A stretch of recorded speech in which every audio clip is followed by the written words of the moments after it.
Bonjour à tous, bienvenue dans cette nouvelle vidéo. On se retrouve aujourd'hui pour parler de ce que vous voyez sous vos yeux, la culture de la chayote. On est début novembre, on arrive à la fin de la récolte. Et là par exemple sur un seul plan, je répète sur un seul plan, j'ai eu plus de 100 chayotes comme celle-ci. On est à 200-250 grammes, ça fait 25 kilos de nourriture avec un plan, alors ils sont magnifiques en plus ces plans, regardez derrière moi. Ils sont allés sur mes canisses, sur mes arbres fruitiers, plaques miniers, abricotiers, sur mes oliviers. Ça fait vraiment un esprit jungle, un esprit tropical. C'est absolument génial. Et en plus, donc, on a une sacrée quantité de nourriture. Sachant, pour rajouter au côté extraordinaire, c'est que c'est une culture vivace. Moi, chaque hiver, je paille le pied du plant. J'ai même pas à planter une chayote en terre. Je ne fais rien si ce n'est maintenir la fertilité du sol. On y reviendra tout à l'heure. Et je me retrouve donc 5-6 mois plus tard avec une chayote démultipliée en 100, voire même 200. J'ai un record à, je crois, 250 chayotes sur une seule saison, sur un seul plan. Donc vous dire vraiment que cette culture est incroyable. Donc les clés de fertilité, elles sont assez simples pour cette culture. Elle adore la douceur, la chaleur, tout le sud de la France, la partie sud-ouest. On peut vraiment la réussir facilement. J'ai même des échos qu'on peut la réussir bien plus haut, voire même jusqu'en Belgique, quitte à se mettre sous serre. Si vous avez des réussites avec cette culture, que vous êtes sur une partie nord, sur une partie fraîche, mettez-le vraiment dans les commentaires, partagez vos expériences. Je peux vous garantir que cette culture, elle se réussit dans toute la partie sud, la partie ouest, les climats où il fait en fait pas de gel et assez doux, assez chaud pendant 5 mois. Donc ça fait, si on plante à la mi-mai, juin, juillet, août, septembre, jusqu'à la mi-octobre, il ne faut pas qu'il y ait de gel et il faut qu'il fasse quand même assez doux.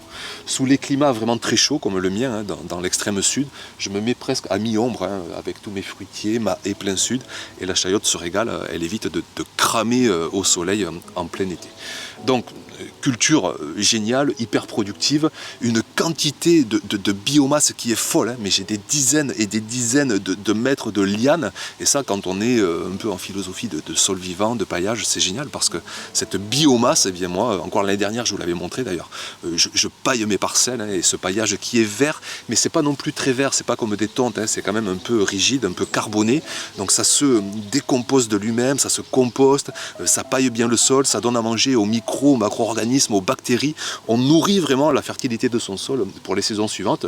Donc voilà, au printemps prochain, vous mettez une chayote, alors vous pouvez commencer dès le mois de mars-avril, vous la mettez dans un pot, vous la faites germer, et puis dès qu'il n'y a plus de gel, dès que le sol est bien réchauffé au mois de mai, hop, en pleine terre, et 5-6 mois plus tard, vous vous retrouvez avec une folie de chayote. Donc ça c'est absolument génial.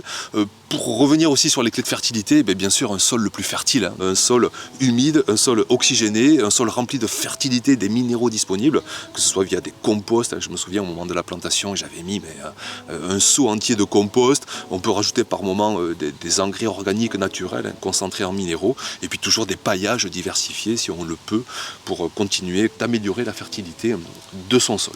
Donc ensuite il faut parler conservation. Là c'est vrai que ce n'est pas la culture qui se conserve le mieux, c'est regrettable parce qu'on a des quantités folles. Je pense aux patates douces qui se conservent mieux, les pommes de terre aussi, les courges, tout ça va se conserver sur 4, 5, 6 mois.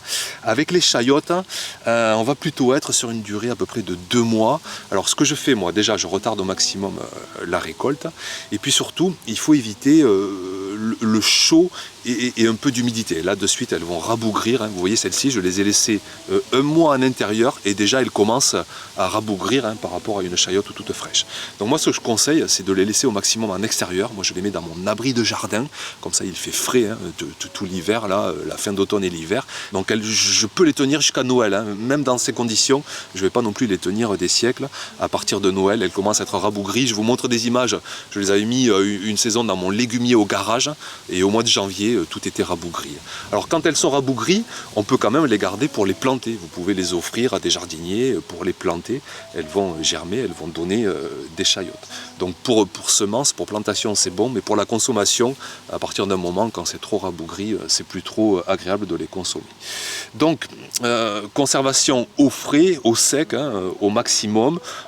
Si vous les rentrez à l'intérieur, dépêchez-vous parce qu'au bout d'un mois ça commence déjà à se rabougrir. Si ça germe, alors si vous voulez les consommer, vous cassez les germes, et puis à partir de décembre, janvier, si ça germe, vous pouvez le laisser, hein, ça va stagner à ce stade-là. Et puis dès le mois de mars-avril, vous mettez une chayote dans un pot de terre, hein, et puis au mois de mai, vous la plantez, et ça vous fera un nouveau plant. Mais déjà avec un seul plant, vous en avez largement assez. Et puis, autre question ou autre remarque que j'ai souvent, c'est que ouais, cette culture elle est extraordinaire, certes tu as une quantité folle de production, de biomasse, mais c'est pas terrible en cuisine. Alors là, franchement, je suis assez surpris, parce que moi je suis pas un expert cuisinier, loin de là, mais juste il faut prendre un minimum de temps. C'est vrai que c'est pas comme les concombres ou les tomates où on coupe en deux, on se régale. Là, il faut passer un minimum de temps en cuisine, hein. On va simplement la peler, la couper en morceaux, on peut garder le noyau.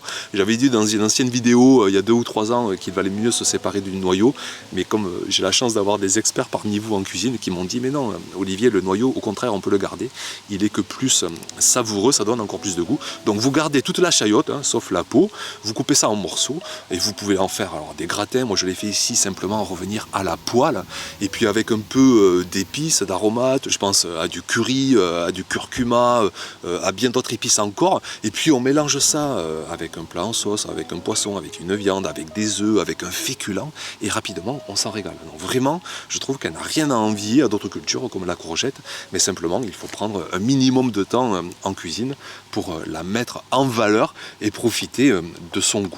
Donc sitôt que vous avez un climat tempéré, doux, que vous avez 5 mois sans gel, ou sous des climats plus frais, si vous pouvez vous mettre dans un endroit le plus exposé, au plein soleil, avec ce réchauffement climatique en plus, voire même sous serre, vraiment en pleine terre, j'insiste, parce que le système racinaire est monstrueux. Moi j'ai essayé une année en sac, j'ai pas réussi, hein, parce que vraiment, il lui faut la pleine terre pour réussir. Quand vous voyez la quantité de nourriture de biomasse, imaginez la puissance racinaire sous terre qu'il faut. Donc pleine terre, le sol le plus fertile qui soit, et vous allez kiffer quoi avec cette culture. Là on est vraiment dans le total bonheur de jardiner. Et là je vois ce mois de novembre, hein, c'est un peu grisonnant, vous êtes plein à être sous la pluie, c'est pas évident d'aller au potager, mais quand vous y allez pour récolter 25 kilos, voire plus encore, de quantité de nourriture, ça remet quand même du boom au cœur.